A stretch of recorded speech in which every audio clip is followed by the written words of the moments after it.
사랑하고 사모하는 수정동교회 성도 여러분, 안녕하십니까? 예배 전에 잠깐 당부의 말씀을 전하겠습니다. 먼저 주변을 정돈해 주시고 성경책과 찬송과 헌금을 미리 준비하시어 경건한 마음으로 예배에 참여하시기 바랍니다. 비록 가정에서 드리는 예배지만 지금 있는 곳이 하나님의 거룩한 성전임을 기억하시고 영과 진리로 예배 드리시기 바랍니다. 오늘도 예배에 앞서 우리 서로 성도의 인사를 나눴으면 좋겠습니다. 저를 따라 성도의 인사를 함께 나누겠습니다. 하나님의 인도하심이 성도님들과 함께 하시길 빕니다.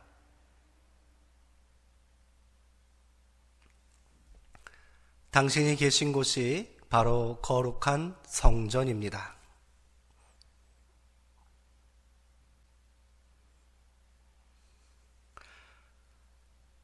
오늘은 예수님께서 십자가 죽음을 이기시고 다시 사신 부활절입니다. 이제 부활주일에 드리는 수정동교회 주일 예배를 시작하겠습니다. 경건한 마음으로 다 함께 묵상하시겠습니다. 우리 주 예수 그리스도의 아버지 하나님을 찬송하리로다. 그의 많으신 긍휼대로 예수 그리스도를 죽은 자 가운데서 부활하게 하심으로 말미암아 우리를 거듭나게 하사 산 소망이 있게 하시며 썩지 않고 더럽지 않고 쇠하지 아니하는 유업을 잊게 하시나니 곧 너희를 위하여 하늘에 간직하신 것이라. 할렐루야. 죽은 지 사흘 만에 무덤 문을 여시고 부활하신 예수님께 찬송과 영광을 올려드립니다.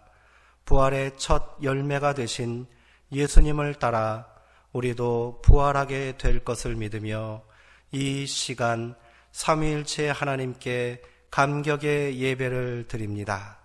주여, 부활절 아침에 드리는 예배를 받으시고 우리 마음에도 참된 신앙이 회복되게 하여 주옵소서.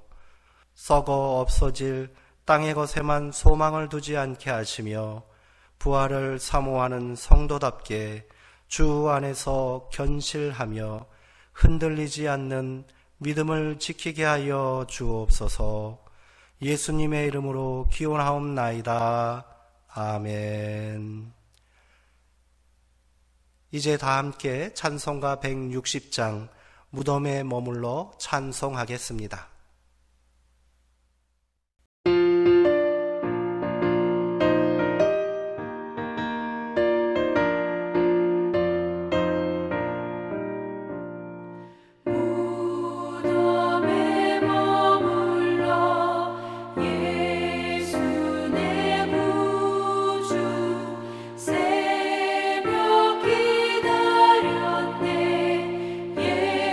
예수 내 주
다 함께 사도신경으로 우리의 신앙을 고백하겠습니다.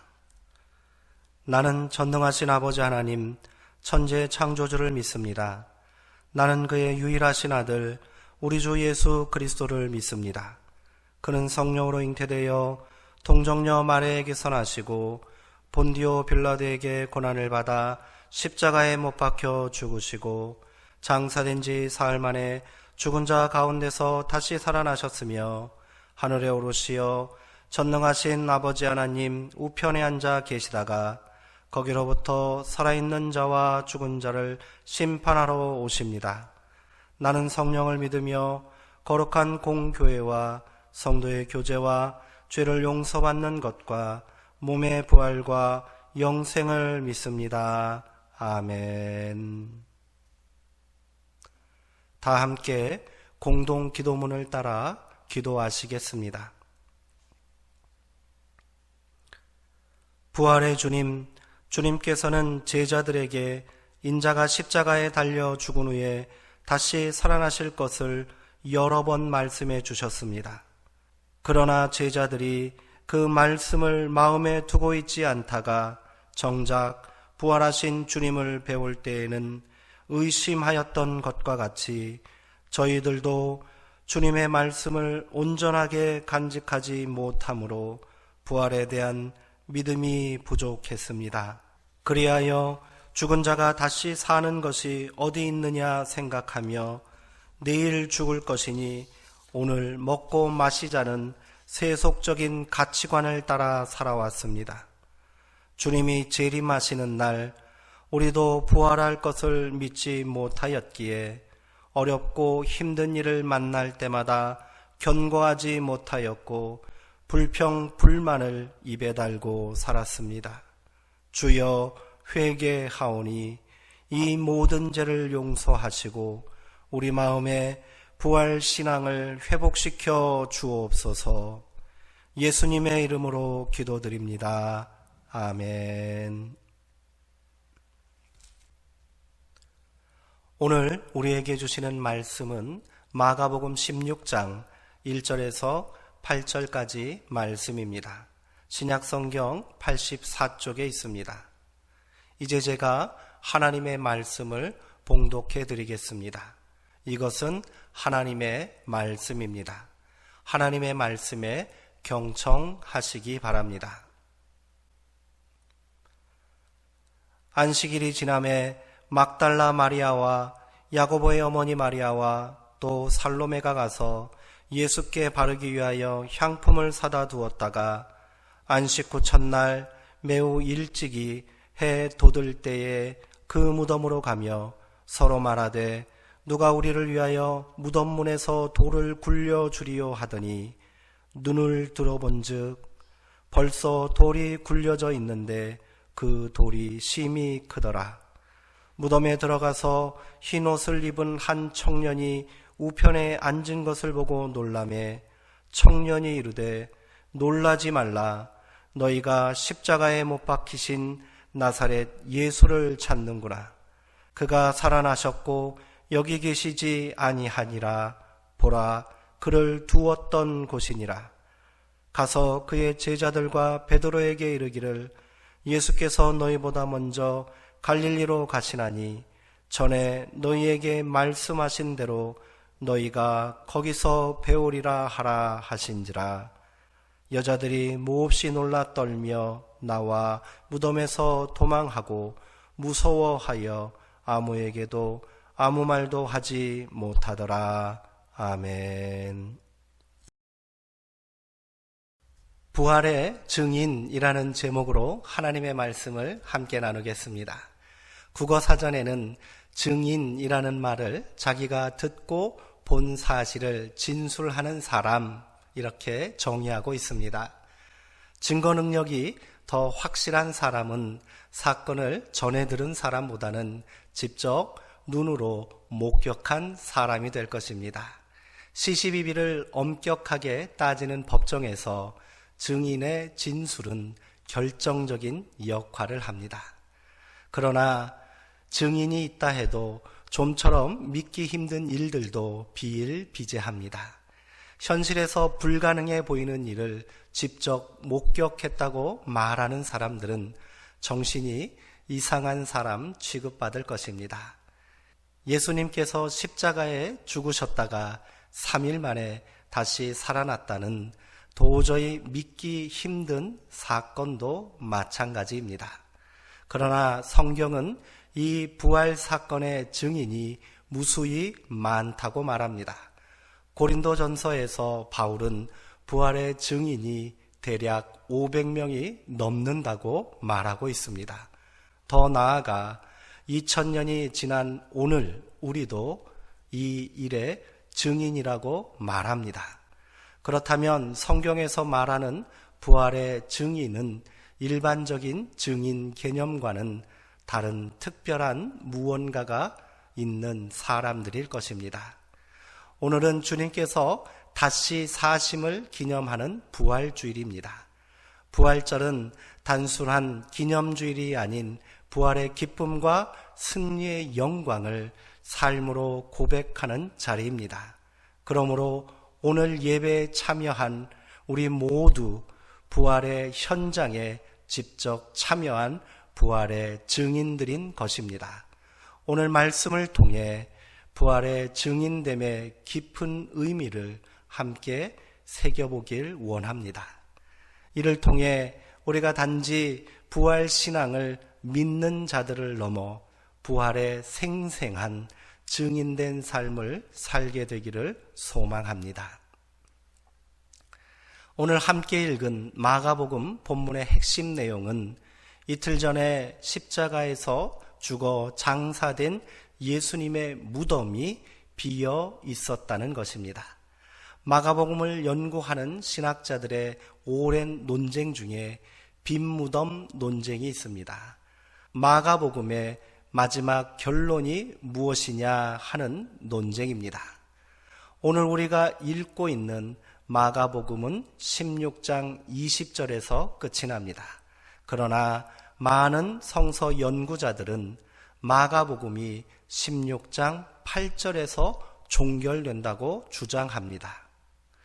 이 논쟁을 반영하여 대한성서공회는 8절 이하인 9절부터 20절까지의 내용을 대괄호로 묶어놓고 그 앞에 어떤 사본에는 9절에서 20절까지 없음이라는 주석을 표시해 놓았습니다. 현재 신학기류는 마가복음의 종결을 8절로 보는 것이 일반적입니다. 이렇게 주장하는 이유는 마가복음 전체의 분위기와 흐름, 문서적인 특징 때문입니다. 쉽게 말해 9절부터 20절까지는 마가의 문법과 다르다는 것이지요. 설교에 앞서 복잡한 신학적 이야기를 드려서 죄송합니다. 그러나 오늘 설교의 방향을 잡는데 꼭 필요한 내용이라 간단하게 말씀드렸습니다. 저는 마가복음이 8절에서 끝난다는 신학적 주장에 근거하여 오늘 말씀을 나누어 보려 합니다. 이를 통해 마가가 전하고자 하는 부활 메시지와 증인에 대한 깊은 의미에 접근해 보기를 소망합니다. 그렇다면 마가복음의 마지막 종결은 어떻게 되어 있는지 다시 한번 읽어보도록 하겠습니다. 여자들이 몹시 놀라 떨며 나와 무덤에서 도망하고 무서워하여 아무에게도 아무 말도 하지 못하더라. 당황스럽고 황당한 결말이 아닐 수 없습니다. 천사들로부터 부활의 기쁜 소식을 전해 들은 여인들이 왜 두려워하며 다 도망하고 아무에게도 아무 말도 하지 못했을까요? 그토록 간절히 다시 만나기를 소망하여 그 시신이라도 보기 위해 무덤에 찾아온 여인들이 왜 부활의 소식에는 침묵하였던 것일까요? 이러한 결론에 따른다면 마가복음에는 부활의 직접적인 증인이 존재하지 않습니다. 본문 8절의 헬라어 원문에는 우리말 성경에는 번역되어 있지 않는 가르라는 접속사가 나옵니다. 이를 우리말로 해석하면 왜냐하면입니다. 여인들이 이처럼 행동한 이유가 있다는 것이지요. 그런데 그 이유를 말해주지 않습니다. 그렇다면 마가는 왜 그의 복음서 결말에 가르, 왜냐하면이라는 말을 남긴 것일까요? 이를 문학적으로 미완성 종결이라고 부릅니다. 1세기 당시 헬라어로 된 다른 여러 문서 중에는 가르로 끝나는 글이 자주 발견된다고 합니다. 이는 독자에게 그 해답을 묻는 일종의 문학 기법입니다. 지금까지 이야기를 다 들었으니 해답을 당신이 찾아보시오, 이렇게 말하는 것이지요. 성경에는 마가복음 외에도 이처럼 미완성으로 종결되는 책이 있습니다. 구약의 요나가 그렇고요. 신약의 사도행전이 그렇습니다. 마가가 논쟁적인 결론으로 예수 이야기를 마친 이유는 이미 예수님의 부활을 알고 있는 우리에게 강력한 질문을 던지기 위함입니다. 예수님이 다시 부활하셨다는 사실을 알고 있는 당신은 어떻게 증인이 되시겠습니까? 이런 질문을 던지고 있는 것이지요. 마가는 왜 이토록 논쟁적인 결론으로 복음서를 기록했을까요? 마가복음이 기록된 시기는 주 70년경입니다. 이때 예루살렘에는 비극적인 역사가 재현되었습니다. 예루살렘 성전이 로마 군인들에 의해 처참하게 파괴되었고 성 안에서 결사 항쟁을 벌였던 수많은 유대인들은 참혹하게 죽임을 당했습니다. 이는 예루살렘 성전을 기반으로 성장하였던 기독교인들에게도 엄청난 충격과 위기가 아닐 수 없습니다.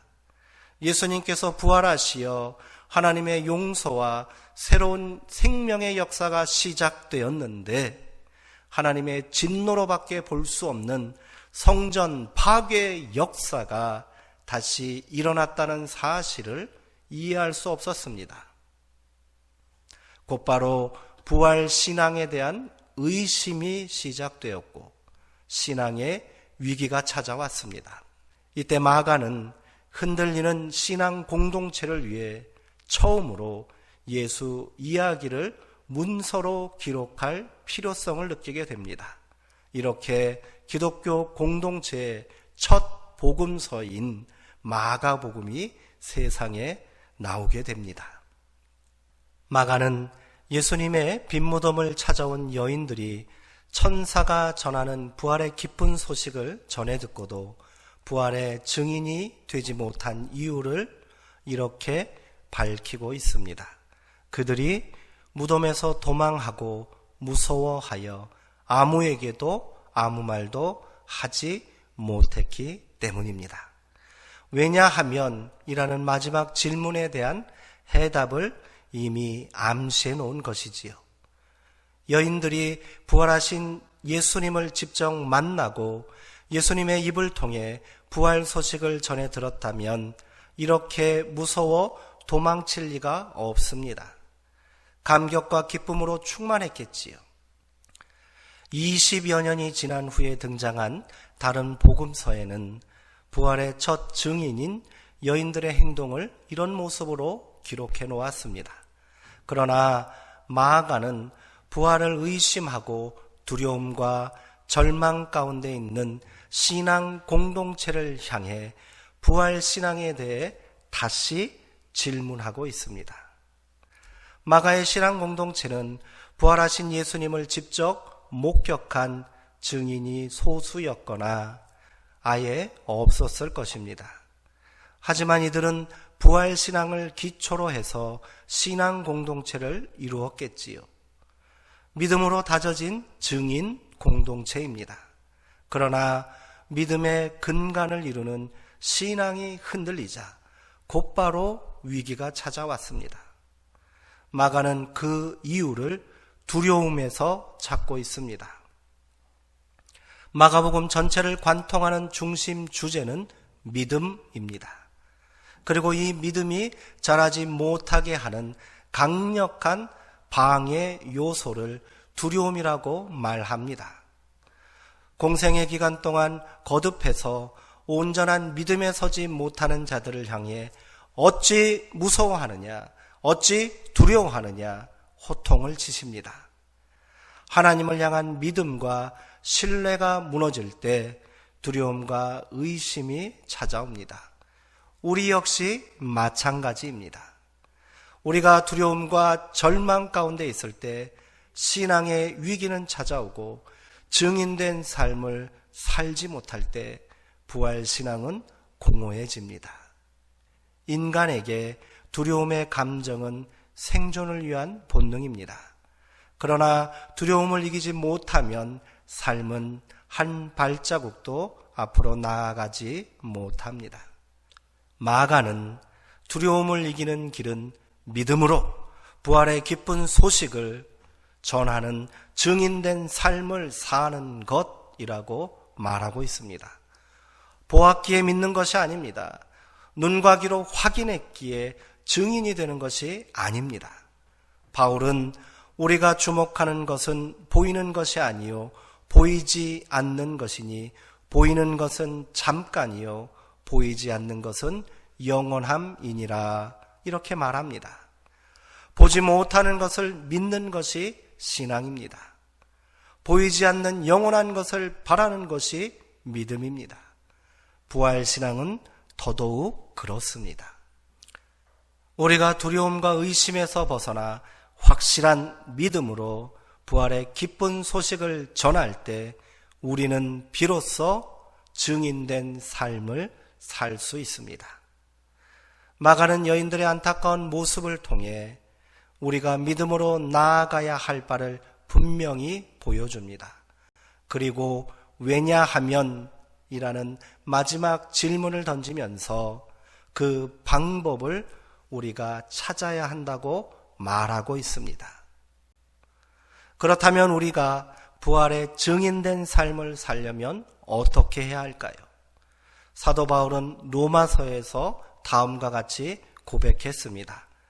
그가 죽으심은 죄에 대하여 단번에 죽으심이요 그가 살아계심은 하나님께 대하여 살아계심이니 이와 같이 너희도 너희 자신을 죄에 대하여는 죽은 자요 그리스도 예수 안에서 하나님께 대하여는 살아있는 자로 여길지어다. 그러므로 너희는 죄가 너희 죽을 몸을 지배하지 못하게 하여 몸의 사욕에 순종하지 말고 또한 너희 지체를 불의의 무기로 죄에게 내어주지 말고 오직 너희 자신을 죽은 자 가운데서 다시 살아난 자 같이 하나님께 드리며 너희 지체를 의의 무기로 하나님께 드리라. 아멘.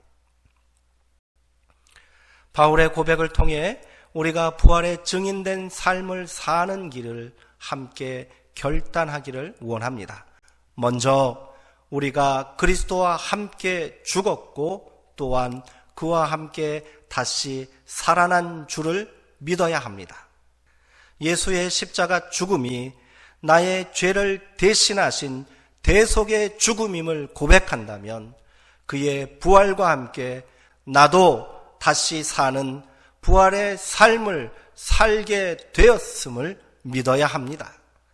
성경은 부활을 현재적 사건임과 동시에 시간과 공간을 초월한 우주적인 새 창조와 새 생명의 사건으로 말하고 있습니다. 이를 온전히 믿고 우리가 부활의 증인되기 위해서는 고백하고 기념하는 부활을 넘어 경험하고 사는 부활을 살아야 합니다. 둘째, 현재적 부활을 살게 된 우리는 다시 죽을 몸이 우리를 지배하지 못하도록 육체의 욕망과 불의의 도구로 우리 몸을 죄에게 내어주어서는 안 됩니다. 이를 위해 바울은 나는 날마다 죽노라 고백했습니다. 그리고 이제는 내가 사는 것이 아니요 내 안에서 그리스도 예수께서 사시는 것이라고 말합니다. 예수와 함께 죽고 예수와 함께 다시 살게 되었으니 이전에 나는 죽고 내 안에 부활하신 예수님이 사시도록 사욕과 욕망에 맞서 싸워야 합니다. 마지막으로 우리는 부활의 기쁜 소식을 전해야 합니다. 부활의 증인되는 현장은 무덤가가 아닙니다. 생생한 삶의 자리입니다. 그는 여기 계시지 않고 다시 살아나셨으니 너희는 가서 이 사실을 전하라는 천사의 말에 놀라고 무서워하여 도망하고 아무에게도 아무 말도 전하지 못한 여인들처럼 행동해서는 안 됩니다. 우리는 이 기쁨과 소망의 소식을 모든 사람들에게 전해야 합니다. 말로만 전하는 것은 한계가 있습니다. 우리 자신이 부활의 새 생명을 살 때 우리의 삶이 다시 사는 기쁨과 변화의 증거가 될 때 우리는 비로소 부활의 증인된 삶을 살 수 있습니다. 우리가 부활의 증인으로 산다는 것은 예수의 부활을 믿지 못하는 사람들과 관심도 없는 사람들에게 우리가 놀라운 부활의 삶을 살고 있음을 보여주는 것입니다. 세상 사람들과 전혀 다른 삶의 모습을 생생한 부활 생명의 삶을 분명하고 똑똑히 보여주는 것이지요. 사망의 권세 아래 종노릇하고 있는 사람들에게 부활의 권세로 생명 안에서 왕노릇하며 살아야 합니다. 코로나19의 공포 속에서 두려움에 떨고 있는 이 땅의 영혼들에게 우리가 부활의 증인되어야 합니다. 아니, 우리가 부활되어야 합니다. 여전히 내 안에 남아있는 옛사람의 흔적을 과감하게 벗어던지십시오. 그리고 기쁨으로 부활 생명을 사시기 바랍니다. 부활의 영광과 다시 사는 새 생명의 축복이 성도 여러분들과 함께 하시길 빕니다. 기도하시겠습니다. 죽은 자를 다시 일으키시고 부활의 영광에 참여하게 하신 생명의 하나님, 이제 우리가 죽음과 죄악의 어둠을 뚫고 부활의 영광에 온전히 참여하게 하시고 부활의 삶을 살게 하옵소서. 우리 안에 있는 옛사람의 어둠을 물리치게 하시고 새 생명을 입고 새 사람으로 부활의 증인된 삶을 살게 하옵소서. 이를 통해 세상의 어둠과 두려움을 이기게 하시고 고통 가운데 있는 이웃들에게 생명과 소망의 빛이 되게 하옵소서. 죽음을 이기시고 다시 사신 부활의 우리 주님 예수 그리스도의 이름으로 기도합니다. 아멘. 찬송가 165장 주님께 영광 부르시는 중에 준비하신 헌금 하나님께 봉헌하겠습니다.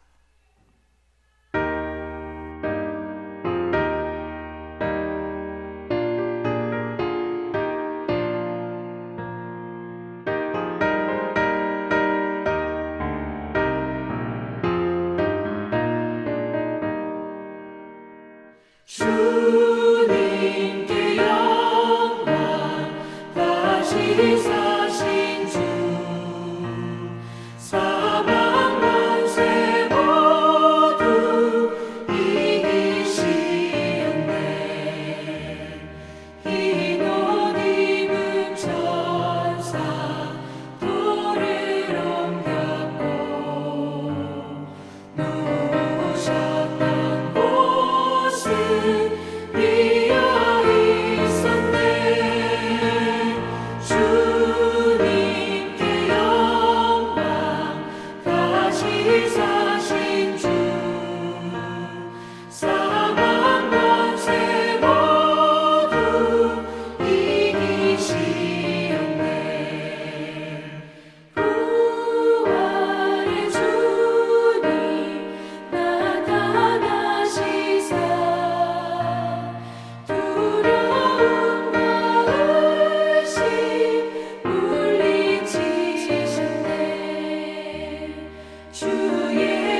다시 사신 주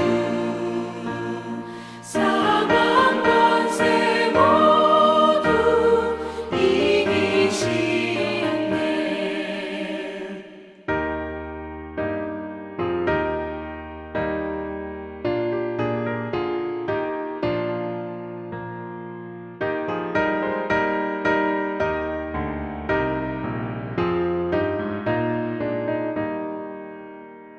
생명의 임금 영광의 주님 주님 없는 삶은 헛될 뿐이라. 주의 사랑으로 세상 이기고 요단 건너보냐 가게 하소서. 주님께 영광 다시 사신 주 사망 권세 모두 이기시었네.